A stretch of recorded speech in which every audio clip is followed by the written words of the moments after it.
menjadi nama UIN, Universitas Islam Negeri Nuruddin Ar-Raniri, Mufti Kerajaan Aceh, menulis kitab itu berjudul As-Siratal Mustaqim, jalan lurus. Orang tahu mana halal, mana haram, mana makruh, mana mubah lewat kitab As-Siratal Mustaqim. Datang ulama besar dari kerajaan Banjar Kalimantan, dari ujung Sumatera terbang melompat ke Kalimantan. Datang ulama besar bernama Syekh Muhammad Arsyad Al-Banjari. Al-Banjari karena dia orang Banjar, Al-Ashihi orang Aceh.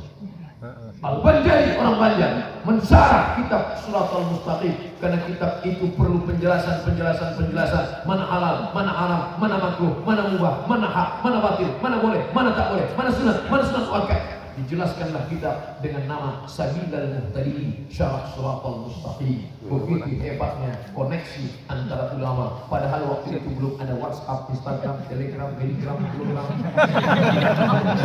BBM, tapi kontak mereka luar biasa. Hari ini kontak itu terus berlanjut. Ustadz Abdul Somad nun jauh di Riau sana, tapi bisa dibawa ke Maulabu. Siapa yang bawa saya kemari? Ustadz Fadil Rahim. Beliau ketua ikatan alumni Timur Tengah. Kalau sudah masuk ke dalam, diikatnya di dalam. Kakak kelas saya. Dulu waktu di pesantren Darul Arafah, beliau senior saya. Tak berani kami melawan. Melawan harus ditempelin. Saya ke Mesir, beliau senior saya lagi. Maka ketika diajaknya, diundangnya, "Man, kita bisa ke Aceh." "Oke, I'm coming." Pokoknya serahkan saja. Saya tak pernah nanya nanti dibawa ceramah ke mana, daerah mana, tempatnya mana, jamaahnya berapa. Yang penting saya datang saja. Samikna wa ata'na. Yang penting masih dibawanya saya ke jalan yang benar. Andai dibawanya ke penjara, ikut saya. Berapa kali saya masuk penjara? Ceramah.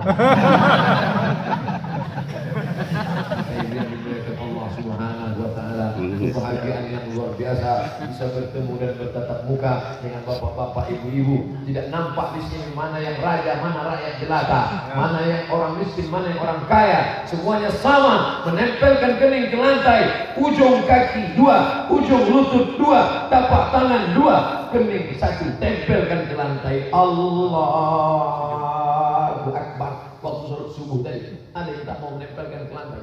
Walaupun utusan dari Kapolda, walaupun Danrem, walaupun Dandim, walaupun Pak Kapolres, tiba-tiba tak mau dia menempelkan kening ke lantai, ditempelkannya ke dinding. Sah sholatnya.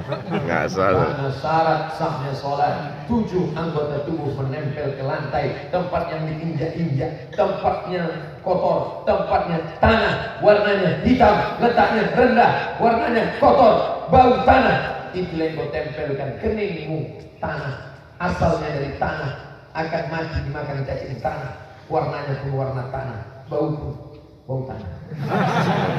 Tapi yang dimuliakan Allah SWT, hilang sombong, hilang angkuh, maka kedamaian akan datang dari orang-orang yang mampu meredam egonya, meredam nafsunya, mengatakan aku lebih hebat, aku lebih tinggi, aku lebih mulia.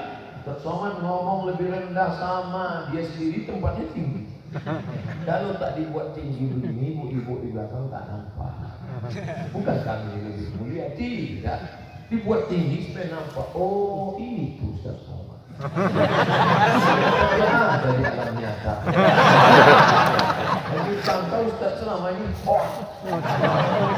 ada. Karena yang ada di internet itu tidak semuanya ada di alam nyata. Saya bolak balik ke Kuala Lumpur ceramah, belum pernah jumpa sama Upin Ipin.